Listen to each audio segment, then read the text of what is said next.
എല്ലാ പ്രിയ പ്രേക്ഷകർക്കും ഹലോ ഗ്രോവറിൻ്റെ പുതിയൊരു അധ്യായത്തിലേക്ക് സ്വാഗതം.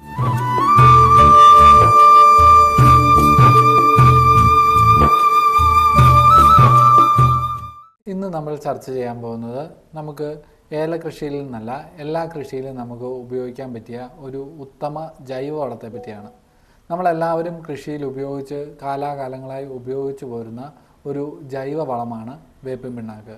ഇതൊരു ജൈവവളം എന്നതിലുപരി നമുക്കൊരു ജൈവ കീടനാശിനി എന്ന രീതിയിലും ഇത് ഉപയോഗിക്കുവാൻ സാധിക്കും. വേപ്പിൻ പിണ്ണാക്കിനെ ഒരു ജൈവ കീടനാശിനി എന്നുള്ള രീതിയിൽ ഉപയോഗിക്കുമ്പോൾ നമുക്ക് കീടനിയന്ത്രണം, അതായത് സക്കിംഗ് പെസ്റ്റുകൾ, നീരൂറ്റി കുടിക്കുന്ന കീടങ്ങളെ അകറ്റി നിർത്തുന്നതിന് വേണ്ടി വേപ്പിൻ പിണ്ണാക്ക് നമുക്ക് ഉപയോഗിക്കാം.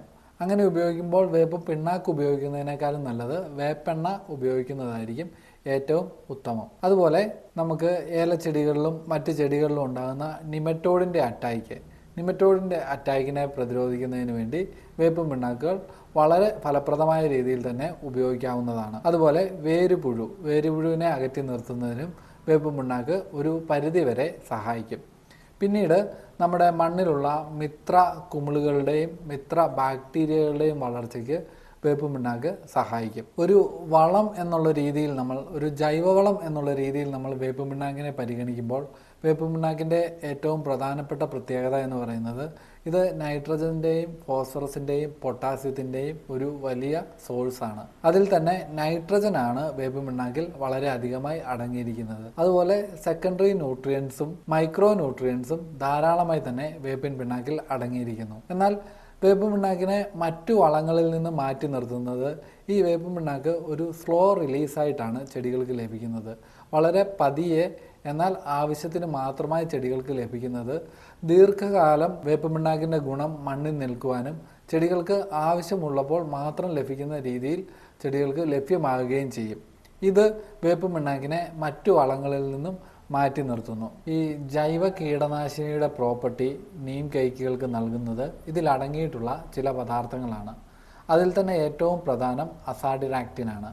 അസാഡിരാക്റ്റിൻ പോലെ തന്നെ മെലിയാൻട്രിയോൾ, അതുപോലെ സലാനിൻ, അതുപോലെ നിംബിഡിൻ ഇങ്ങനെ പലതരത്തിലുള്ള വിഷപദാർത്ഥങ്ങൾ ഈ നീം കേക്കിൽ അടങ്ങിയിട്ടുണ്ട്.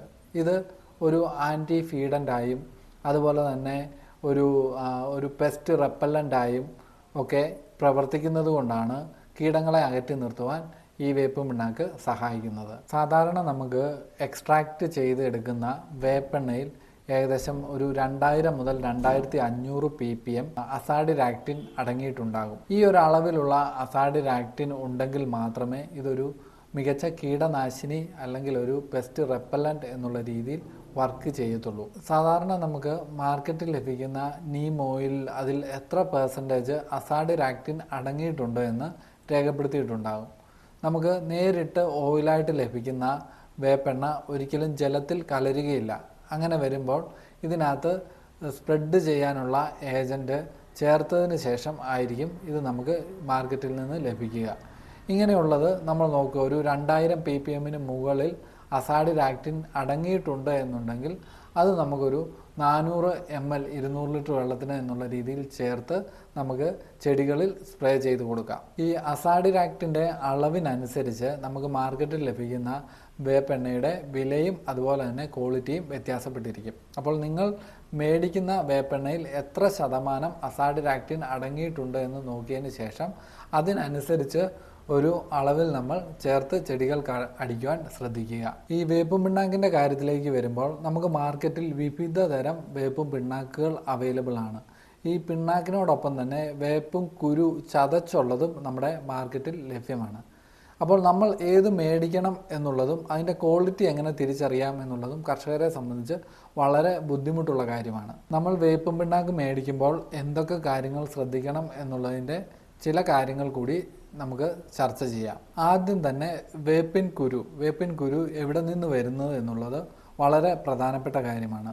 നിലവിൽ നമുക്ക് ലഭിക്കുന്ന വേപ്പിൻ കുരുവിൽ തമിഴ്നാട്ടിൽ നിന്ന് ലഭിക്കുന്ന വേപ്പിൻ കുരുവിലാണ് ധാരാളമായി എണ്ണ അടങ്ങിയിട്ടുള്ളത്. ഈ കുരുവിൽ നിന്നുണ്ടാക്കിയിരിക്കുന്ന പിണ്ണാക്കിനായിരിക്കും ക്വാളിറ്റി കൂടുതലായി ലഭിക്കുക. അതുപോലെ ചതച്ച പിണ്ണാക്ക് മേടിക്കുമ്പോൾ ഇതിൽ കൂടുതലായിട്ട് അടങ്ങിയിട്ടുള്ളത് തൊലിയും അതുപോലെ തന്നെ ഈർപ്പത്തിൻ്റെ കണ്ടൻറ്റുമായിരിക്കും.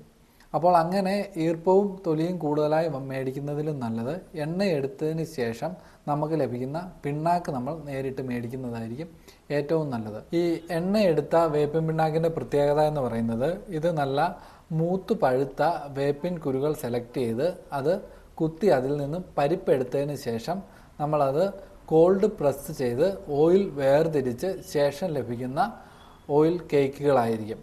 ഈ കോൾഡ് പ്രസ് ചെയ്താൽ ഇതിനകത്തുള്ള എണ്ണയുടെ അളവും അതുപോലെ തന്നെ അസാഡിരാക്റ്റിൻ്റെ അളവും അതുപോലെ തന്നെ ഈ കേക്കിനകത്തും ലഭ്യമാകും. അതുപോലെ വേപ്പിൻ പിണ്ണാക്ക് സെലക്ട് ചെയ്യുമ്പോൾ മറ്റൊരു കാര്യം ശ്രദ്ധിക്കേണ്ടത് ഈ കേക്കായിട്ട് ലഭിക്കുന്ന പിണ്ണാക്കുകളായിരിക്കും ഏറ്റവും ക്വാളിറ്റി ഉള്ളത്. അപ്പോൾ നമുക്ക് പിണ്ണാക്കിൻ്റെ ക്വാളിറ്റി തിരിച്ചറിയാൻ പറ്റുന്ന ഏറ്റവും നല്ല മാർഗം എന്ന് പറയുന്നത് അത് ചെറുതായി നമ്മളൊന്ന് ടേസ്റ്റ് ചെയ്ത് നോക്കുക എന്നുള്ളതാണ്.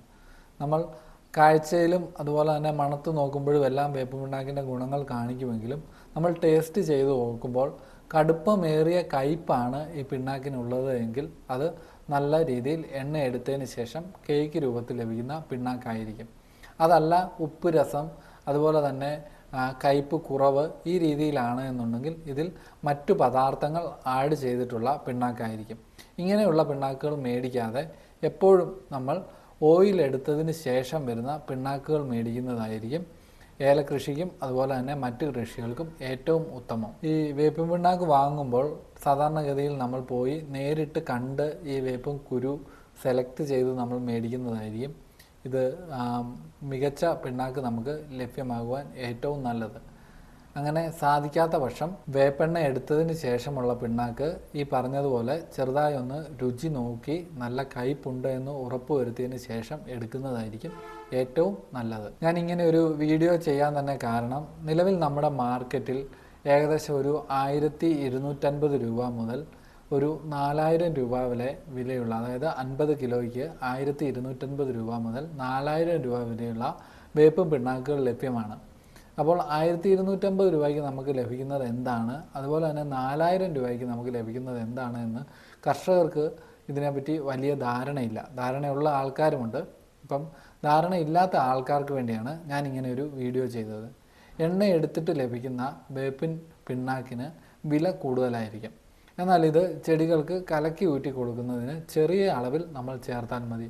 ഒരു ഡ്രമ്മിന് അതായത് 200 ലിറ്ററിൻ്റെ ഒരു ഡ്രമ്മിന് ഏകദേശം 2 കിലോ എണ്ണ എടുത്ത പിണ്ണാക്ക് ചേർത്ത് കൊടുക്കുന്നത് നമ്മൾ സാധാരണഗതിയിൽ കിട്ടുന്ന അതായത് ഒരു 1250 രൂപയ്ക്കൊക്കെ ലഭിക്കുന്ന പിണ്ണാക്ക് ഒരു 10 കിലോ ചേർത്താൽ പോലും നമുക്ക് ആ ഒരു ക്വാളിറ്റി ലഭിക്കുകയില്ല. വളരെ ചെറിയ അളവിൽ എണ്ണ എടുത്ത പിണ്ണാക്കുകൾ ചേർത്ത് കൊടുക്കുന്നതായിരിക്കും ഏറ്റവും നല്ലത്. കേരളത്തിൽ വിവിധ സ്ഥലങ്ങളിൽ നമ്മൾ വേപ്പിൻ പിണ്ണാക്ക് അന്വേഷിച്ചൊരു യാത്ര ചെയ്യുകയുണ്ടായി.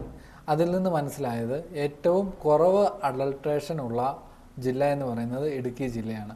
മറ്റ് ജില്ലകളെ അപേക്ഷിച്ച് നമ്മൾ നോക്കുമ്പോൾ ഇടുക്കി ജില്ലയിൽ ലഭിക്കുന്ന വേപ്പിൻ പിണ്ണാക്കാണ് ക്വാളിറ്റി ഉള്ളതായി തോന്നുന്നത്. അതുപോലെ തന്നെ തമിഴ്നാട്ടിലും അത്യാവശ്യം ക്വാളിറ്റിയിലുള്ള വേപ്പിൻ പിണ്ണാക്ക് നിലവിൽ ലഭ്യമാണ്.